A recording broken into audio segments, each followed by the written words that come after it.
Hi అండి, welcome back to San Logs. నేను మీ ఆదిలక్ష్మిని. నేను బాగున్నాను, మీరు ఎలా ఉన్నారు? ఈరోజు సండే వచ్చేసి పిల్లలకి హాలిడేస్ కాబట్టి ఎగ్జామ్స్ ఇద్దరు పాస్ అయిపోతే విజయవాడ వస్తాను అని అనుకున్నాను. అంటే తిరుపతి విజయవాడ ఎప్పుడు పిల్లల ఎగ్జామ్స్ అయిపోయినా సరే సరదాగా అలాగా దేవుడి గుడికి వెళ్ళి దండం పెట్టేసుకొని ఎప్పుడు పాస్ అయినా సరే వెళ్తామన్నమాట.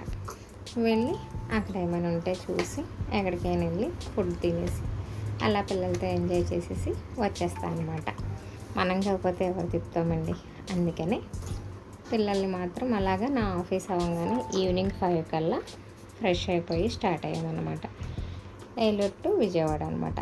దుర్గమ్మ గుడి టెంపుల్కి వెళ్ళిపోయి చక్కగా దర్శనం చేసుకొని అక్కడ దేవుని దర్శనం చేసుకొని హ్యాపీగా అక్కడ ఉన్నాయన్నీ చూసేసాం. వీడియో ఫుల్గా చూడండి, మీకు అన్నీ కనబడతాయి. మేమైతే ఇలా చేసామన్నమాట. చూస్తూ ఉండండి. ఈవినింగ్ కాబట్టి రోడ్ అంతా ప్రశాంతంగా ఎంత బాగుంటుంది. నేను చెప్పాను కదండి, ఎప్పుడు ఈవినింగ్ టైమ్స్కి నేను ఎక్కువ ప్రిఫరెన్స్ ఇస్తాను ఎక్కడికి వెళ్ళాలన్నా. ఇది మాత్రం చక్కగా హైవే మొత్తం రోడ్డు హ్యాపీగా కూల్గా ఉందన్నమాట. ఆ జర్నీ సాఫీగా ఉంటుంది. నేనే డ్రైవ్ చేశాను. కాసేపు మా పాప, కాసేపు నేను, కాసేపు మా బాబు, అలాగా ఈసారి మాత్రం బండి మీద జర్నీ చేసుకుంటూ వెళ్ళిపోయాం. సరదాగా అమ్మ బాగుంటుంది వెళ్ళిపోవచ్చు ఇలాగా. అసలు మామూలుగా మేము బైక్ బస్ స్టాండ్లో పార్కింగ్ చేసేసి బస్కి వెళ్ళిపోదాం అనుకున్నాం. కాకపోతే ఇలా పర్వాలేదు వెళ్ళొచ్చేయచ్చమ్మా అని అన్నారు కాబట్టి పిల్లలు కూడా మధ్య మధ్యలో డ్రైవింగ్ చేయబట్టి హ్యాపీగా వెళ్ళొచ్చేసామన్నమాట. కొంచెం ఇంకా ఎండ తగ్గలేదు కానీ క్లైమేట్ అయితే కూల్గానే ఉంది. హైవే రోడ్డు కదండి, చక్కగా సాఫీగా ఓ పక్క నుంచి మాట్లాడుకుంటూ వెళ్ళిపోతే హ్యాపీగా ఉంటుంది. మా పాప అయితే వెనకాల నుంచి వీడియో తీస్తుంది, నేను డ్రైవింగ్ చేస్తున్నాను. మా బాబు అయితే వెళ్తున్నాడు అనమాట.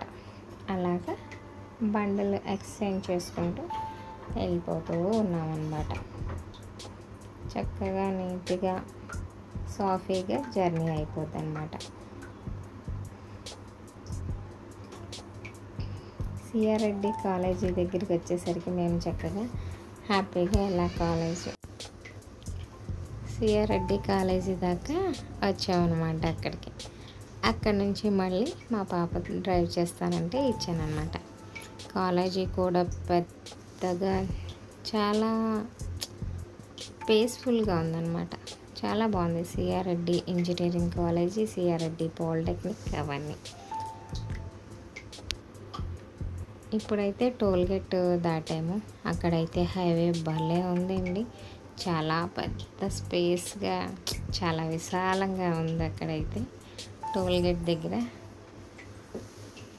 పక్కనే చాలామంది జాంకాయలని, ఎండ టైం అయితే అన్ని ఫెసిలిటీస్ ఉన్నాయి. కోకోనట్ వాటరు పక్కన చాలా హైవే అంతా అలా సాఫీగా ఉండబట్టి జర్నీ సాఫీగా అయిపోతుంది. చక్కగా మాట్లాడుకుంటూ వెళ్ళిపోతే, లేదంటే ఏదైనా హాయిగా ఇయర్ బడ్స్ పెట్టుకొని పాటలు వింటూ అలా సరదాగా వెళ్ళిపోతే బాగుంటుందన్నమాట. క్లైమేట్ అయితే కూల్గా చక్కగా ఉంది. ఎలాగో మేము ఇక్కడ 5:30కి అలా బయలుదేరితే అక్కడికి వెళ్ళేసరికి 7:30 అయిపోయింది. కానీ విజయవాడలో ట్రాఫిక్ ఉందండి బాబోయ్. ఒక్కొక్క ట్రాఫిక్ దగ్గర కూడా మినిమం 20 minutes పట్టింది. అలా ఉంది. తప్పించుకోవాలంటే చాలా కష్టం అనిపించింది. రోడ్డు పక్కన గార్డెన్ మాత్రం సూపర్ ఉంది, ఎరగదీసింది. కృష్ణానది దగ్గర లైటింగ్స్ అయితే అదిరిపోయినాయి. మేము కాసేపు అలా నుంచొని ఆ లైటింగ్ అంతా బ్రిడ్జి మీద లైటింగ్ సూపర్గా ఉంది. అక్కడ చూసారా ట్రాఫిక్ జామ్ అయిపోయింది. ఒక్కొక్క చోట తీయటానికి అవ్వలేదు, కానీ బాబోయ్ 20 minutes పైనే పట్టింది. చాలాసేపు జర్నీ చేశాను కదా అని చెప్పి ఒక దగ్గర ఆగి నుంచొని అలా చివరి లైటింగ్ బాగుంది కదా అని చెప్పి మొత్తం వీడియో తీసుకున్నాం అన్నమాట. ఇప్పుడు మళ్ళీ 10 minutes ఆగాము. బైక్ మీద కాబట్టి ఆగుతూ వెళ్ళామన్నమాట.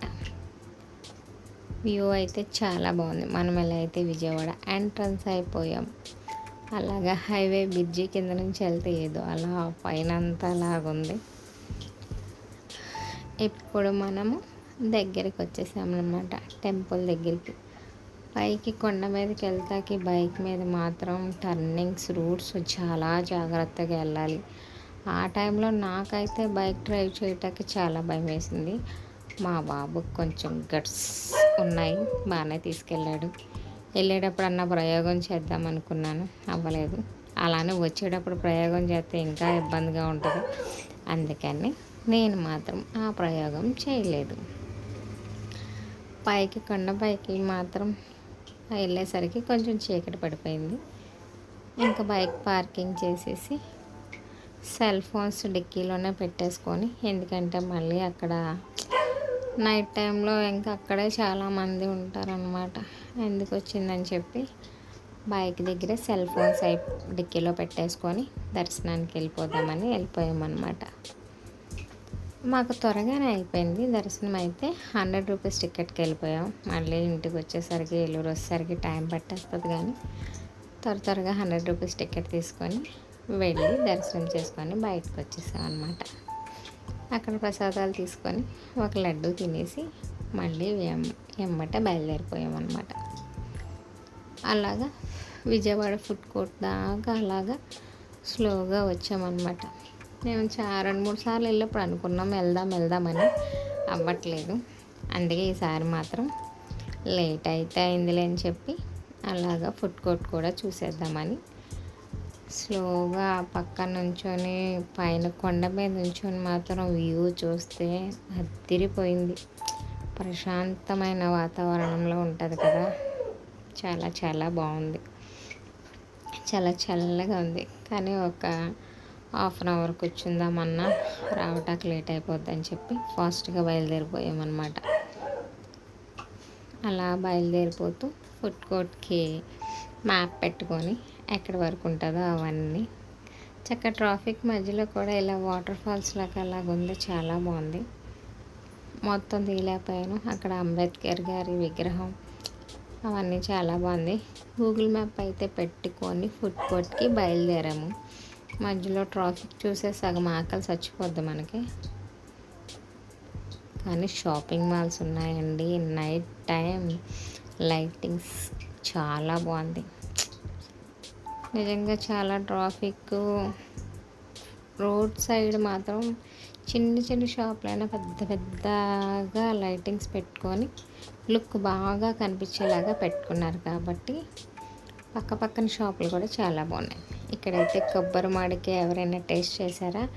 ఈ కొబ్బరి మామిడికాయ అయితే అసలు ఎలా ఉంటుందా అని చెప్పి 2 పీస్ వచ్చి 10 రూపీస్ తీసుకొని టేస్ట్ చేసాం. ఉప్పు కారం వేసి ఇచ్చారు. ఇప్పుడైతే ఫుడ్ కోర్ట్కి ఎంట్రన్స్ అయ్యాము. ఒక మామిడికాయ ముక్క తినుకుంటూ అలాగా బిర్యానీలు అండి. అసలు పక్కన ప్లేసుల్లోనే, అదంతా ఫుడ్ కోర్ట్ కాబట్టి ఇంకా వాళ్ళందరికీ అలవాటే కదా. అందరూ మరి ఒక రకం బిర్యానీలు వండుతారో వేరుగా వండుతారో తెలియదు, కానీ మొత్తం రోడ్ సైడ్ ఫుడ్ కోర్ట్లో అంతా బిర్యానీలు, టిఫిన్ సెక్షన్స్, స్నో డ్రింక్స్ అవన్నీ. మా పిల్లలిద్దరైతే బిర్యానీ తీసుకున్నాను, చికెన్ దమ్ బిర్యానీ. వాళ్ళిద్దరైతే బిర్యానీ చక్కగా లాగిచ్చేస్తున్నారు. నేనైతే బిర్యానీ తినాలనిపించలేదు, నాకు ఫుడ్ తినాలనిపించలేదు. ఏదైనా డ్రింక్ తీసుకుందాం అనుకున్నాను. కాకపోతే ఒక దగ్గర ఆగి టిఫిన్ చేద్దామని చెప్పి పిల్లలిద్దరికి మాత్రం ఇప్పించేసాను. ఎలాగో అక్కడ దాకా వచ్చాము, అన్నీ చూసేయాలి కాబట్టి ఫుడ్ కోర్ట్ అంతా ఒక రౌండ్ వేసేసి మొఘల్ తూరు రాజుల బిర్యానీ అంట. సర్లే టేస్ట్ చేద్దామని చెప్పి పిల్లలకి ఇప్పించా. ఇక్కడ రాజమండ్రి వారిది రోజ్ మిల్క్ అంట. స్నో బండి చుట్టూ లైటింగ్, ఫుల్ లైటింగ్ పెట్టి స్నో మిల్క్. సరే టేస్ట్ చేద్దామని కొంచెం టేస్ట్ చేసా, పర్లా యావరేజ్. నాకు ఆ రోజ్ మిల్క్ మా బాబుకి ఇష్టం, ఆడు కొంచెం తాగి నాకు ఇచ్చాడు. నేను కొంచెం టేస్ట్ చేసా. అక్కడ నుంచి బయలుదేరిపోయి మళ్ళీ ఇంకెక్కడైనా కనబడి టిఫిన్ చేద్దాం, ఫుడ్ కోర్ట్స్ అలా ఉంటాయి కదా అని చెప్పి నేనైతే రోడ్ సైడే తిందాం కదా అనుకొని ఎదరికల్లా వచ్చేసాం. షాపింగ్ మాల్స్ అయితే లైటింగ్స్తో, కలరింగ్స్తో సూపర్గా ఉన్నాయన్నమాట. ఆ టైం 10:30 అలా అయినా సరే దారిలో వస్తూ ఉంటే ఒక దాబా కలర్ఫుల్గా లైటింగ్తో ఇరగదీసేసింది. ఏంటో మంచాలు, బెంచీలు, ఉయ్యాలు, దాబా సిస్టమ్ కూడా ఇలా ఉందన్నమాట. మన ఏలూరులో అయితే మంచాలు మామూలుగా చిన్న చిన్న పాకల్లాగేసి అలా పెడతారు. మరి ఈ సెక్షన్ మన ఏలూరులో ఉందో లేదో తెలియదు, కానీ ఫుల్ పైన లైటింగ్స్, డెకరేషను, ఉయ్యాల్లో కూర్చొని పెట్టడం, ఇవన్నీ అయితే నాకు కొత్తగా అనిపించి సర్లే ఒకసారి లోపలికి వెళ్ళి చూద్దాం. ఎలాగో టిఫిన్ చేయలేదు కదా, అక్కడ చేసేసి పిల్లలు కూడా కాసేపు ఆ ఉయ్యాలతో సరదాగా ఆడుకుంటారు కదా అని చెప్పి వాళ్ళైతే అక్కడ బిర్యానీ తినేశారు కదా. నేను మాత్రం బటర్ నాన్ చెప్పుకొని తినేసి, మా బాబు బటర్ మిల్క్ తాగాడు, మా పాపకు అసలు మజ్జిగ అంటేనే పడదు. అలా తినేసి చుట్టూ ఒక రౌండ్ వేసేసి అది ఎలా ఉందో చూసి మళ్ళీ బయలుదేరిపోయి వచ్చేసాం. బాయ్.